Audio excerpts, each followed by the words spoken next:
What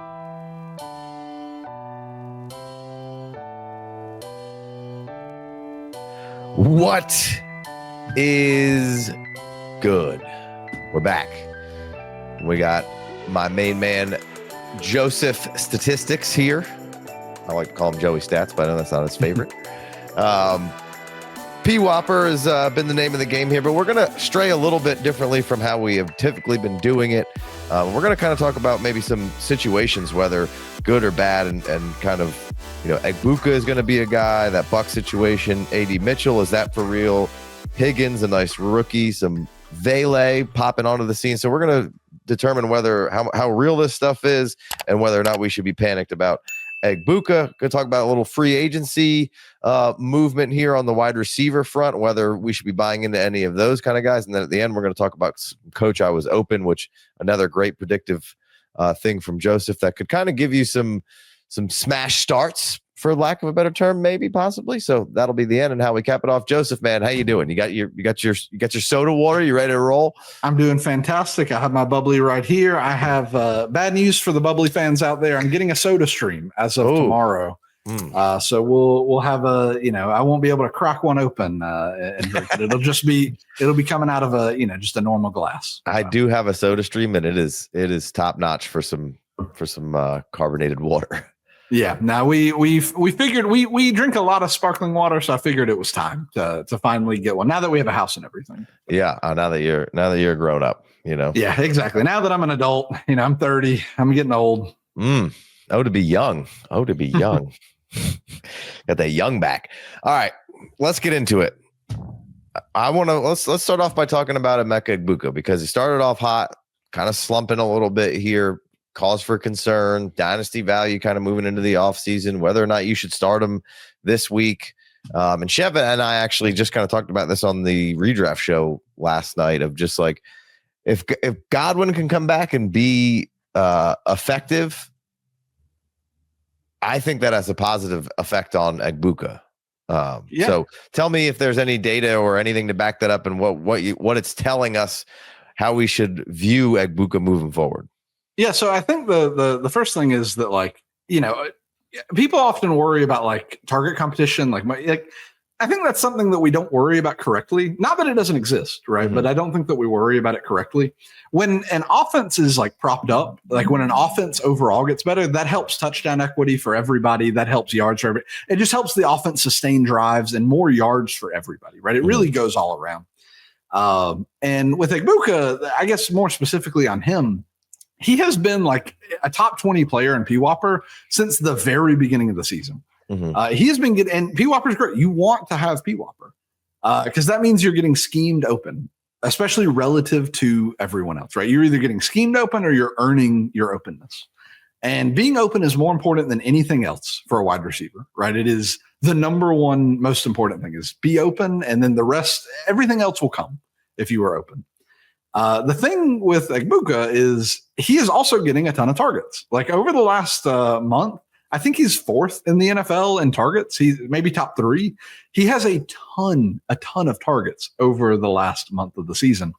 He just hasn't really had the production with that. And what that is affecting is a lot of his underlying stats, right? Either affecting that or his lack of production is affecting these. But he's in the bottom 30th percentile for PFF grade, which I know, there's a lot of talk about PFF grades out there, but it is a stable and predictive metric. And I do want to say, as of, right now, we did a video a long time ago before the season started, and you were kind of citing PFF grades about Pickens and CeeDee Lamb and how they were closer than everybody thought. And here we are right now, whereas, some people might say even Pickens they like them more than CeeDee Lamb. And you got a lot of shit for that, and some of that was from citing PFF grades, right? And I just wanted to give them a little bit of love here and reassurance of, hey, they didn't have Pickens and CeeDee all that far off, and people didn't like it, but here we are. Yeah, one of my favorite calls before the season was everyone was talking about should CeeDee Lamb be the wide receiver 1 heading into the season, and I was like, I'm not even sure he's the wide receiver 1 in his own team. Exactly. That was my big proposition for everybody, but I think it's worked out well. So sorry, I didn't mean to cut you off on that rant, but I wanted to give due to you and PFF grading system. Yeah, so I think that the things, you can't just look at one stat and in its totality and say like, this is it. I mean, like, don't get me wrong, PWOPR is amazing, but it doesn't tell the whole story, right? He's getting schemed open, but he's not doing anything with it, right? And PFF grade says like, yeah, he's not playing well, like as a wide receiver. He's just like not playing even to an average level at this moment. And the thing is that targets will come. If targets keep coming for Egbuka, he will eventually succeed. Like that's just how it works, right? If he keeps getting 9 targets a game, one of these days he's going to catch 8 of them for 110 yards and 2 touchdowns. That's just like what's going to happen. And so if I were an Egbuka holder, I basically have no Egbuka anywhere. But if I were holding Egbuka, I definitely wouldn't sell him at this moment, just because I think that with the amount of targets he's getting, assuming that continues to some level, even if Godwin comes back and Evans come back, he will still get targets.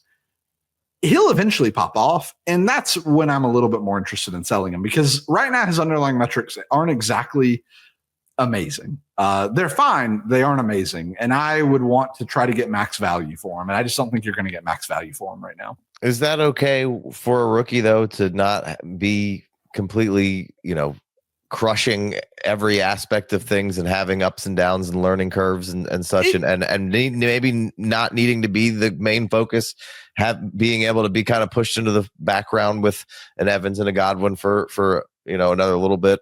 It is. I do think that one of the, especially before the season, if we think about like what Egbuka's selling point was, it was that he was NFL ready. He was ready to step in day one and be a producer. And he kind of was until he wasn't. Yeah. Right? No, he very much was for 5 weeks, Yeah. And so I think that like the question is like, what is his like upside case? And I don't know that answer perfectly at the moment, but I do think that if, he's not succeeding, at least at this very moment, I'm curious as if he can make that PFF grade go up, right? If he can start playing a little bit better as a wide receiver, because he's really never had a good PFF grade. That's really important here. Even at the beginning of the season when he was producing well, his PFF grade wasn't good, right? He was just producing. And his PFF grade has remained bad the whole season. And now he's performing bad. So the question is chicken, egg, what's going on here? But to me, I lean into he might be overvalued at the moment. I'm not saying that, I'm saying like kind of in the grand scheme of things, like he might be overvalued once, say, he pops off. But he's a player that at least I'm not personally super interested in having, because the ascension isn't really happening. We're seeing more of a downward slope. And that scares me more, right? Like for wide receivers, if you just like everyone in best ball always talks about this, but like rookie wide receivers, typically you see it go up. You see targets go up. You see route share go up. You see yards go up. You see fantasy points go up. But with Egbuka, we've kind of seen targets, relatively remain the same, but PFF grade has been bad, and we've seen production not really go up, right? We've seen it take a dip. So to me, that direction isn't exactly great. And because for rookie receivers, we see it the other way. We see production go up. Like right now, we're excited about Higgins. We're excited about Burden. We're excited about Tedero McMillan. Like things are in the positive direction. Whereas Egbuka, it's not that way. And to me, that's a big red flag. I'm not saying that it's like he's going to be bad forever. Sure. I hope that people understand that. I would be curious to like what was JSN's at this point in the season in year one, right? So. I think there's certainly ways to look at it. It's not the most positive thing. Would you take Ted or Egbuka right now?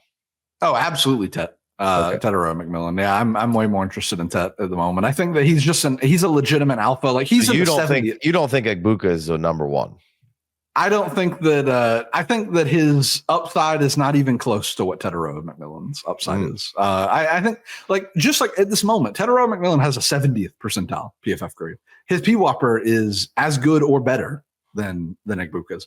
He's on a lower volume offense. Don't get me wrong, but if this offense isn't that way, like we've seen it, like when this offense passes the ball, goodness, he's a wide receiver one just waiting to happen.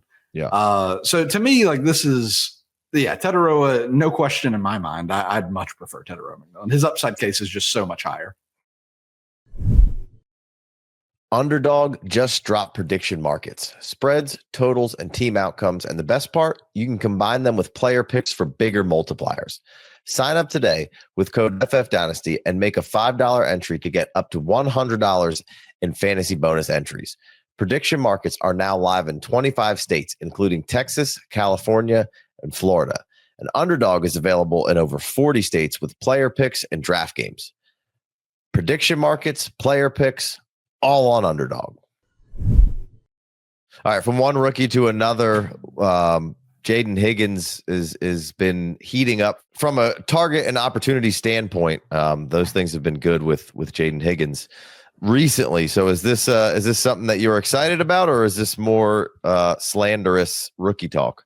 No, I think that Jayden Higgins is, at least for the most part, the real deal. His PWOPR is ascending, right? We're talking about like as rookie wide receivers get comfortable in their schemes and they play more, we see things go up. We like to see number go up, right? And we see routes go up. We see him, his routes, I guess, haven't gone up like crazy, but he's getting open. His PFF grade is in the 63rd percentile, so slightly below, say, like a Tetero McMillan. He has the build of an alpha receiver. We know that CJ Stroud has shown what he's capable of in the past. I honestly thought with him, one of my big bets this past week was on Jayden Higgins. Like I thought that it was going to really be his breakout week, and he like kind of did something. You know, he hit his overs, like his all overs, but he didn't like truly break out kind of in the way that I had hoped. And I do think that that's coming. I think his PWOPR has gone up quite a lot. You know, we're looking at. I mean, don't get me wrong; it's not quite to the level that like say Nico's is. But sure, with more routes, I think it could be there, right? He's getting open. Like in not this past game, but the game before, Davis Mills missed him on like 2 or 3 wide open passes. Like there's one pass, he might bring it in for a touchdown, like a 50-yard touchdown. If Davis Mills just gets the ball to him, he's wide open. So I think that like Jayden Higgins is a player I'm way more excited about than say Egbuka, because Higgins just has that kind of like prototypical late in the season rookie breaking out build with what we know has been a good quarterback in the past. Not that he's been it this season exactly, right? It's not like CJ Stroud's been lighting it up too much this year, but we know that he's capable of it. And you know, I just think the situation is really good for Jayden Higgins' future, and it's a player that I'm definitely interested in. Yeah. Oh, I think the podcast as a whole really likes Jayden Higgins. We also like Egbuka, but Jayden Higgins here has been one of the favorites of that like kind of second tier receiver in this class. So it's nice to see a little bump coming from him late in the season. So 2 other guys that have kind of broken out, not rookies, but kind of wanted to see if they were for real or not.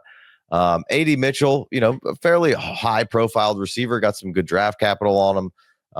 Got moved out of Indy, goes to the Jets, has a couple of drops to start things off, as you know, seemingly par for the course for him. And then in the rain this past week, he finds his hands.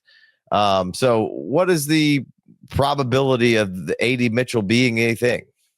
Yeah. So the thing about Adonai Mitchell is that he's like, I guess like in the analytics community, he's kind of always been known as like a really good player, right? Like he's always been on the list of like, this guy can separate. Like this guy is a man coverage destroyer. Like he's really good at getting open, especially in single coverage situations.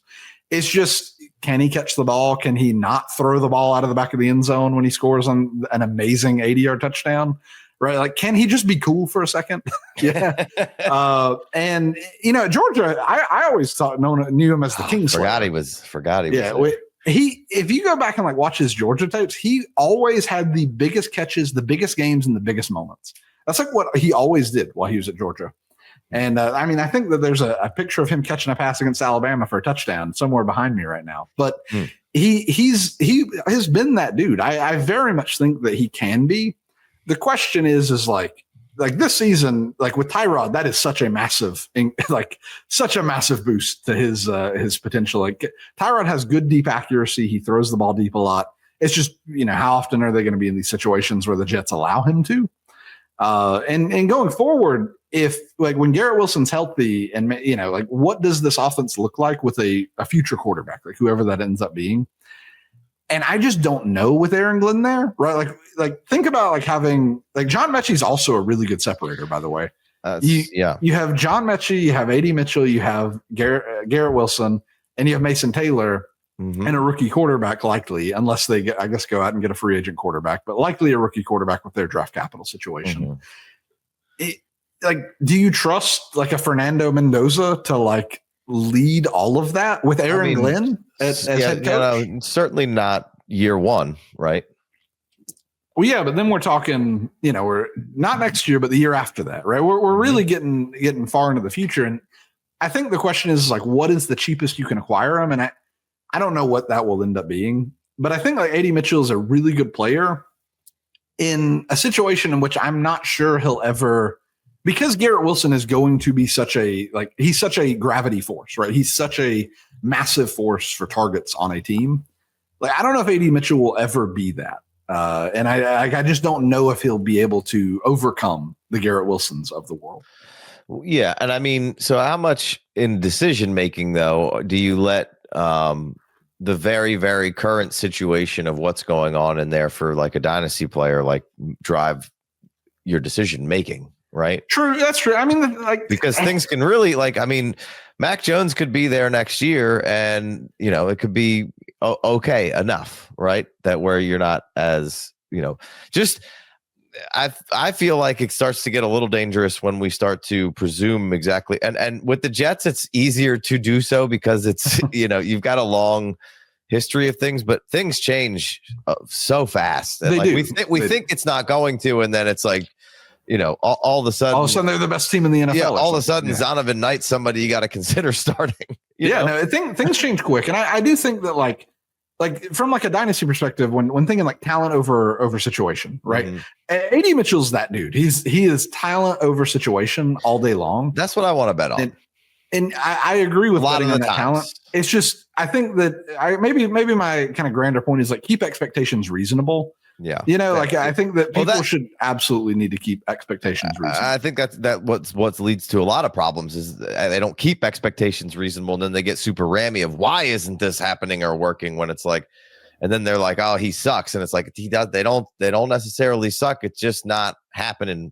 Yeah, right. And kind of like we talked about, it may have been with AD Mitchell. I forget who it was with, but we talked about them being a throw-in, right? We talked about this player just being a throw-in. Like, I don't think he's a player that like. I'm like, man, I need to go all in on or anything like that. But he's a player that like, if I like happen to have on my roster, I'd be happy about it. Like, I'd be like, that could be something one day. And situation, obviously very important for so much of what fantasy is, but just wanted to kind of throw that in there. And then, somebody else who was a throw in a minute ago and this week at least has a little bit of value to him is Vele. So was that Saints traded for him? They want to see what they got in him. They traded, then they cut Cooks and traded away Shaheed. So I feel like we're getting a little audition of kind of what Vele can be with. And actually, I've been kind of delighted slightly by Shuck. I don't think it's been awful.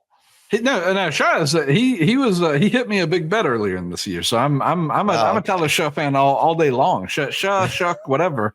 I'm a big fan. He won me a few digits earlier in the year, so I'm all for him. But he's like pretty good. That's like why that bet hit, by the way, is because I like his PFF grades were good. He had a really good PFF grade against the blitz. He was showing legitimate potential, and then he kind of realized it earlier in the season, and he's been looking good. So I very much do think the Tyler Shuck thing. I think it's Shuck. Shuck. I believe that the Tyler Shuck thing is at least somewhat real. I think they should give him a chance going forward. Now the Devaughn Vele thing. I am kind of a Devaughn Vele hater, just a little bit. I think did he lose you a bet? Do we need to clear the air? No, he has not. No, but he's old and slow. Slow. He's old and slow, and I think that the trade the Saints made earlier in the season for like when they traded away Rashid Shaheed and they traded for Vele, I just think it was just a stupid decision. I just think it was a stupid thing to do. Rashid Shaheed is like kind of in a similar vein to AD Mitchell. An amazing separator. He's just good at the sport of football, and he's like lightning fast. And you're like, let me get rid of this. What I kind of know is a good football player for this old slow guy. Yeah, I think that's just they're so messed up cap and they're in cap hell. And so I think that's just like, hey, we're not going to pay this guy. Let's get a little bit of something for him. Vele's not going to cost us anything if we can get some play out of him. Unfortunately, I think that's more of the reason. No, it is. And I don't know. It upsets me as someone who likes good football players because I just don't know if Devaughn Vele is that guy going forward. I don't know. Like, I was kind of hyping him up before the season, by the way. Like, I was kind of on the Devaughn Vele train. Like, one of my big takes was like, how do we know Marvin Mims is going to be better than Devaughn Vele? That was like one of my big takes. Like, everyone kind of assumed Mims would be better, but it's like, how do we really know? Because there was nothing that led, like, no like underlying metrics would say that was the case. It was just kind of eye test stuff. And now that Devaughn Vele is in a situation where he will likely get a lot more targets, I'm just not sure he's good. I think that he's a very viable starter for the rest of the season. Don't get me wrong. I think that he's a viable player. It's just, he's not a player that I would be like going out to get in Dynasty in any way, shape, or form. I think that he's like a viable wide receiver 3. So throw him into the trade rather than get him thrown into the trade right now. I would do that. Yeah. Okay. I'd be trying to get rid of him for someone more exciting. Like, I would much rather have Adonai Mitchell on my team 10 times over. Well, yeah, I don't know if that's happening right this minute. Just because of age and speed and who is what. I don't, the Vele thing. So you would say if you were, somebody who had a bye week guy this week or an Amon-Ra St. Brown injury and you're hurting and you need, like, Vele would be somebody that you would play over. I mean, like, if I needed to, like, I wouldn't feel too atrocious about it, but I wouldn't. It's not like I'd be feeling great if I lost, the sun god. Would you play Shaheed or Vele?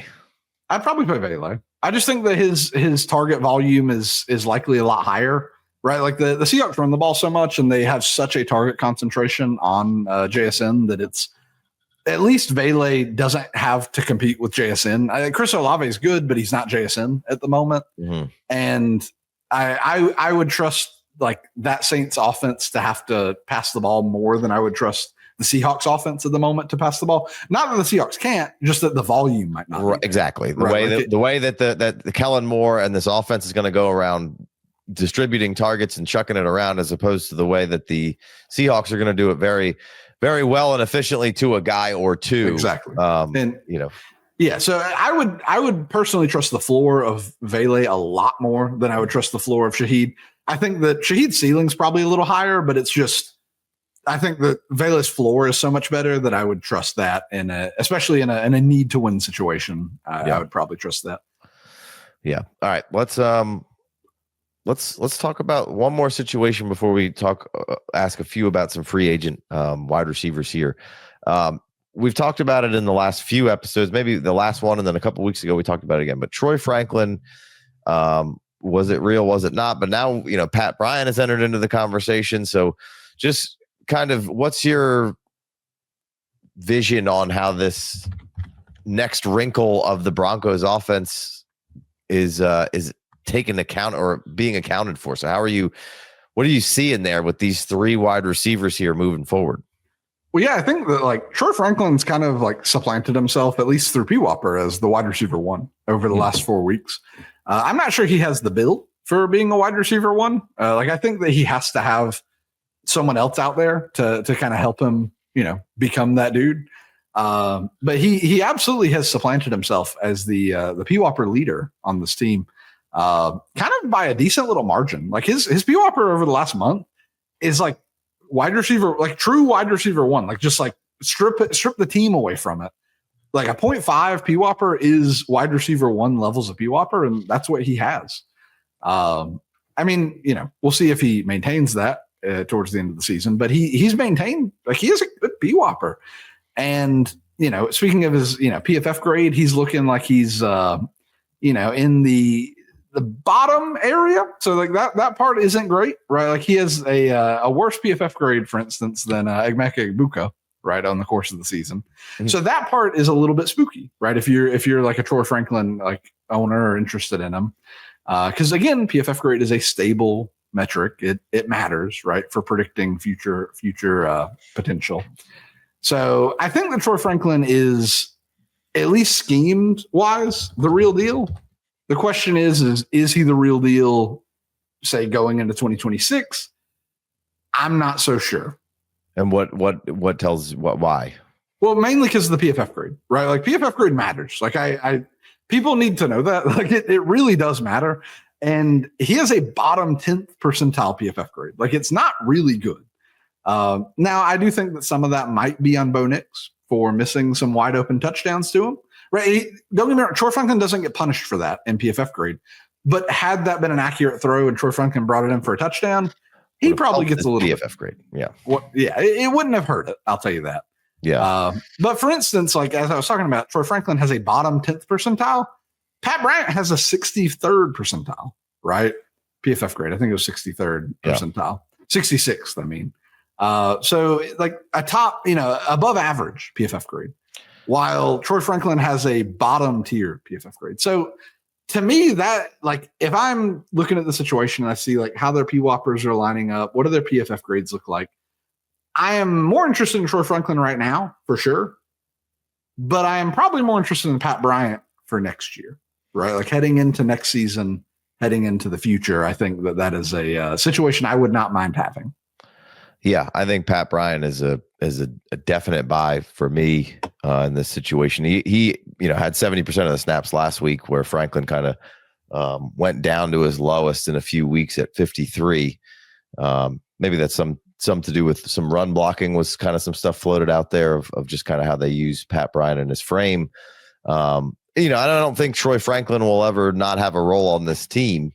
I think him and Nix have a long history. I think he obviously can play well enough, but I think moving forward, I think Pat Bryant's the play. I think I'm with you on that one.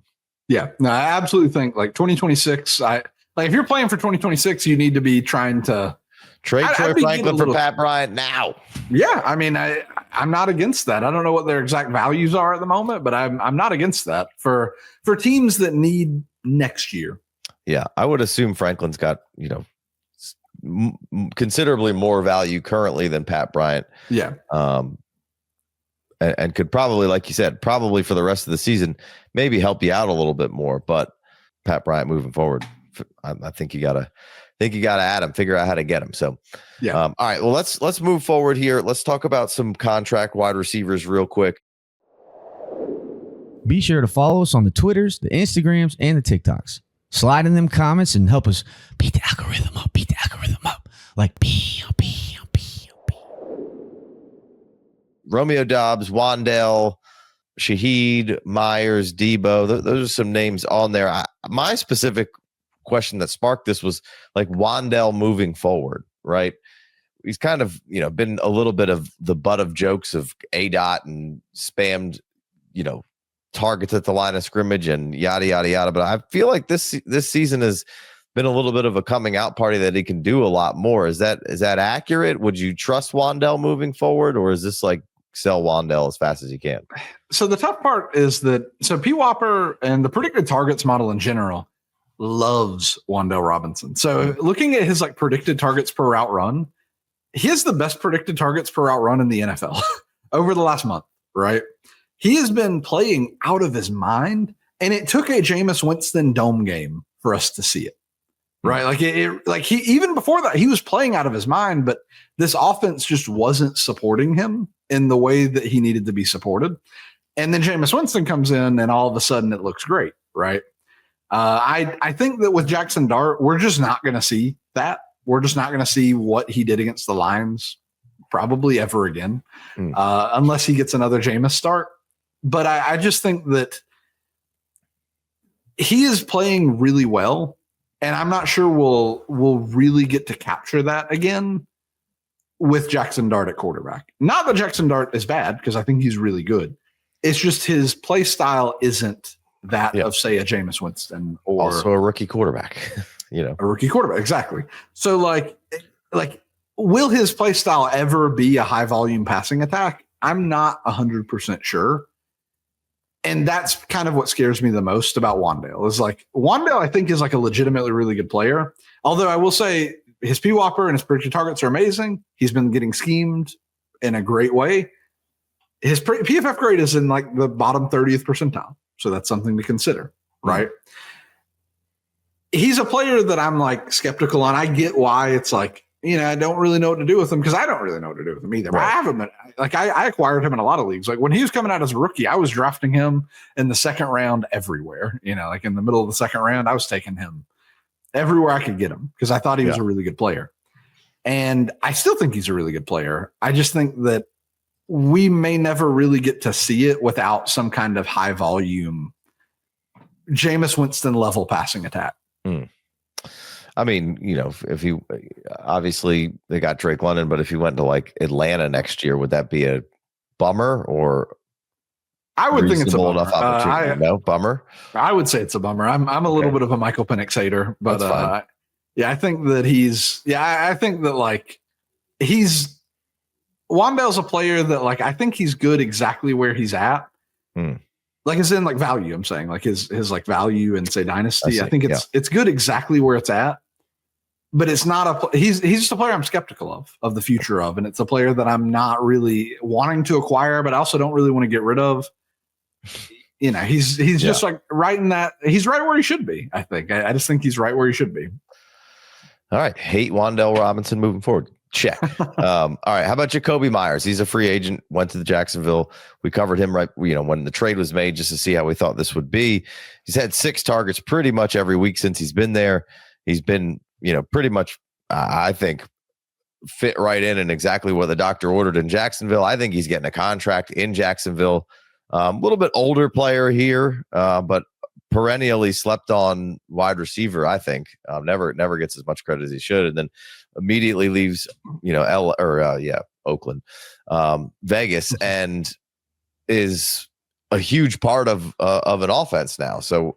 How do you see this moving forward with Parker Washington emerging and Brian Thomas? If Jakobi stays in Jacksonville for another year, what might that signify, and how is this going? Well, yeah, my joke when Jakobi Meyers got traded there is I was like, they finally got their wide receiver one. Yeah, it took them. They tried to draft one, didn't. I don't want to say it didn't work out, but he got injured, right? He got injured and. They Brian Thomas. I thought you were talking about Brian Thomas. So you were talking about Travis Hunter. Brian Thomas, who also, if you're not familiar, Joseph hates. I'm not a hater. I'm not too much of a hater, but I was a little bit down on Travis Hunter heading into the season. But Brian Thomas, whatever it is, it's voodoo magic or something. Him and Trevor Lawrence just don't work. It's not a good marriage right now. They just don't work. And I think it's in a similar way to like DK Metcalf and Aaron Rodgers just do not work together. I don't know what it is. I don't know why it won't work, but it just, I kind of have a good idea why the Steelers one doesn't work, but I don't know why Brian Thomas and Trevor Lawrence just can't get on the same page and make this work.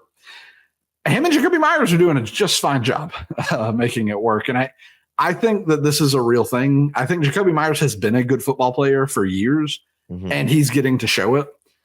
Parker Washington currently leads the team in PWOPR, and I think Jacksonville's perfectly fine with that. They love Parker Washington, it seems. I don't know. I think that at least PWOPR is telling the story that Brian Thomas might be the forgotten man in the situation, and which is a crazy thing to even think of. Like he was being drafted as a top 12 player, I'm pretty sure, like top 15 heading into the season, and it's not looking great.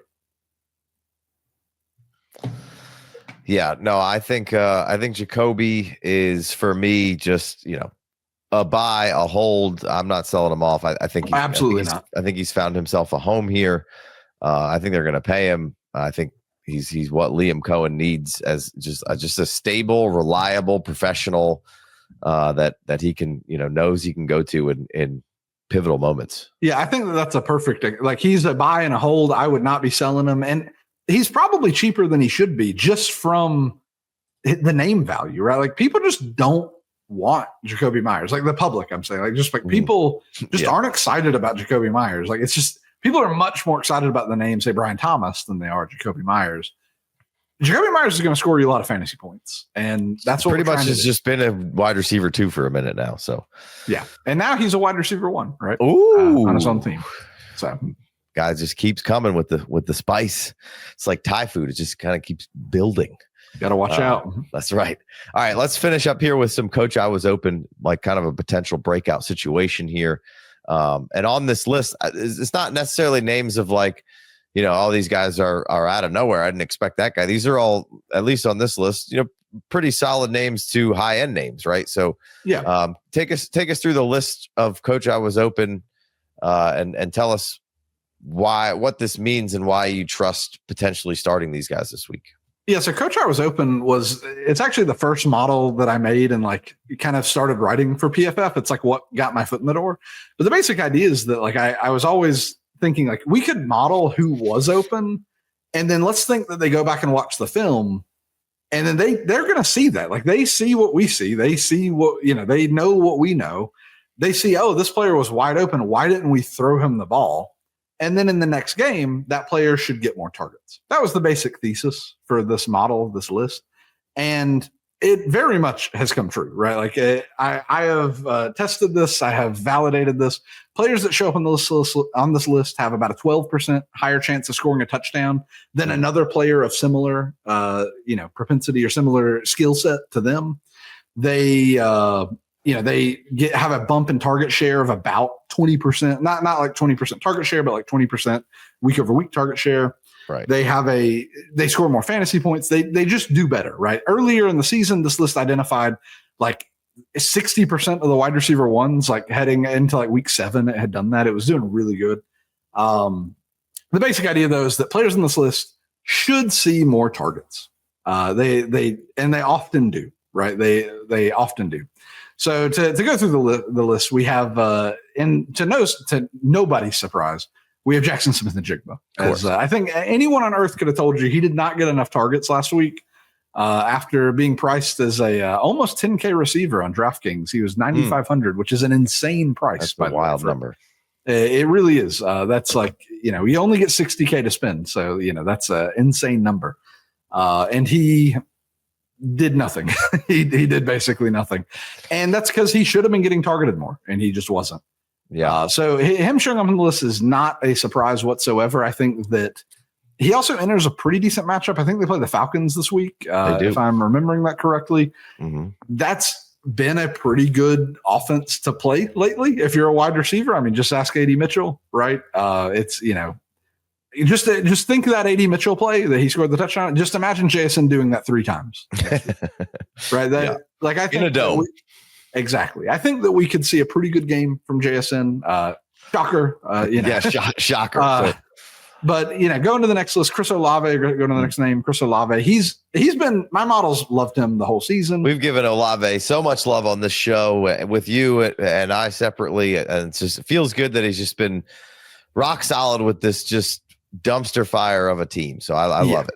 Yeah, and with Shaw kind of on an ascending path, I think that this is a very good spot for him. I forgot who they play. And they got Tampa, which is a pretty good spot for a wide receiver.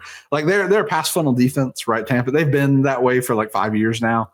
But they allow more passes than they should. Tyler Shaw should be getting a decent amount of volume this week, and more volume just means more targets for Chris Olave, especially when he shows up on a list where we see target share increase on most players that show up on this list.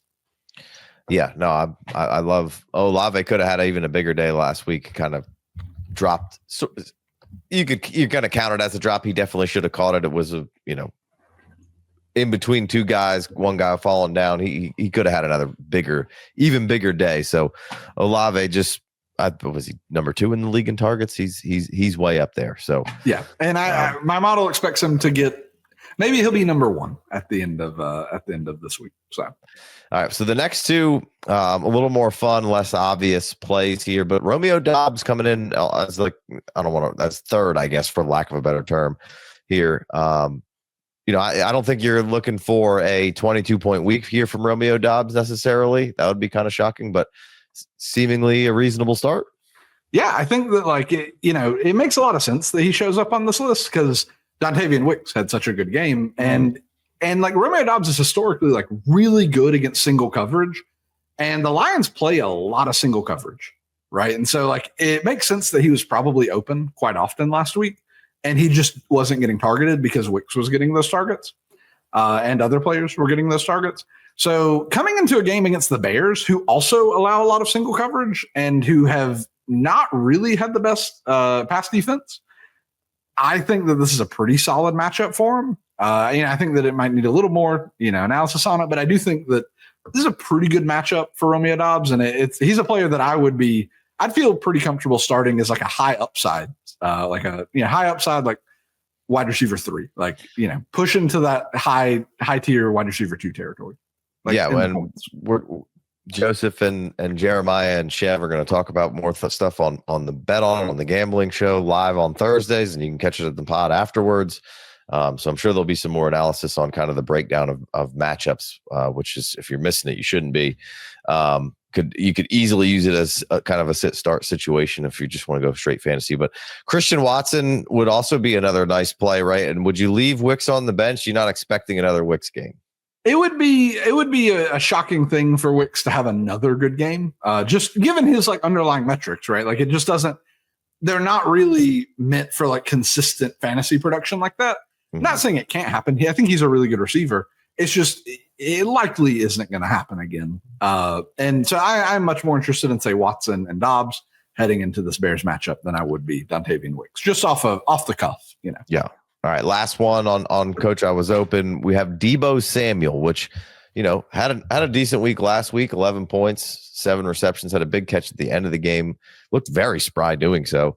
But Terry's back, but Mariota's looked good. So Deebo, you're firing him up with some good confidence. Well, the tough part about the Deebo matchup is the Vikings, who the Vikings defense has been demonic, just from towards what they do for opposing quarterbacks. I mean, even with what the Seahawks did, they did it through defense. They did not exactly have an offensive masterpiece against the Vikings. And I don't really like they've been a run funnel, right? Teams are generally scared to pass it against the Vikings because of what they do on defense, because of how they play defense. Teams just say, screw it, I'm just running it, and I think the Commanders are going to lean into that perfectly fine. Like, they're just going to say, screw it, we're running the ball. So while Deebo's target share might go up, right, it might be from a smaller piece of the pie, right? Mm-hmm. Like, depending on how this game goes, they are more likely going to be running it a lot, right? I think they already have like one of the lowest pass rate over expectations in the league, and they're heading into a run funnel defense. So we could really see not a lot of pass attempts from this Commanders offense. And because of that, even if Deebo ends up with a high target share, that could end up being 5 targets, or less. Like, it might not be a lot of targets, even if it ends up being a big piece of the pie. So you don't like Deebo then? No Deebo this week. Off the cuff, right, without diving into the analytics of it and like the matchup and everything, I know for a fact that the Vikings have been pretty good at suppressing passing offenses in general, right? There's been a few offenses that have lit it up on them, like the Eagles, but in general, they have been pretty good at suppressing passing offenses, mostly because they force the volume to go towards the run. Could the quick game, screen game, Deebo involved be a big part of trying to circumnavigate and extend a run game, though? You could, or you could just hand it off and say, let's just do it. I mean, he's like one of the best running backs in the league. Yeah. Yeah. I mean, like, maybe they hand it off to him more. It's just, I mean, not hand it off to him, but use him as an extension of the run game. Or they should give him a handoff or two. I mean, with their running back situation, they probably should at this point just start handing it off to him. But it's just, in general, again, and maybe they do that. It's just historically against the Vikings, teams choose to just hand it off more than they have in the past, right? Like, if we think about like funnels and imposition and things, they typically hand it off more. And this is already a team that wants to run the ball. They have established the fact that they want to run the ball a lot. To me, it's just a low volume situation. It's a situation where it's not like if I had to start Deebo, it's like, okay, that's fine. At least he's on this list. Maybe he'll score a touchdown. But he's not a player that I'm like, man, he's going to finish as the wide receiver 1 next week, right? He's going to finish as like one of the best wide receivers. It's just something I wouldn't be. I'm more excited about say Romeo Doubs. I wouldn't bet on it. And I would be more excited about starting a player like Romeo Doubs. Again, it's not about like Deebo could easily finish with more fantasy points. I'm not saying that. It's just Romeo Doubs to me has higher upside. There's a higher upside case to be made. The matchup makes more sense than this. Like, it's like the probability of him playing well just makes more sense than Deebo. Not that he can't succeed. It's just I wouldn't be the first person to jump on that train. Gotcha. All right. Well, Joseph, tell us where we can get the rest of your articles and Substack. So we can get. You can find me. I finally have an analyst page. I'm happy about it on PFF. So you can search Joseph Bryan on PFF and I'll pop up. You'll see a nice little page with all my articles that I've ever written.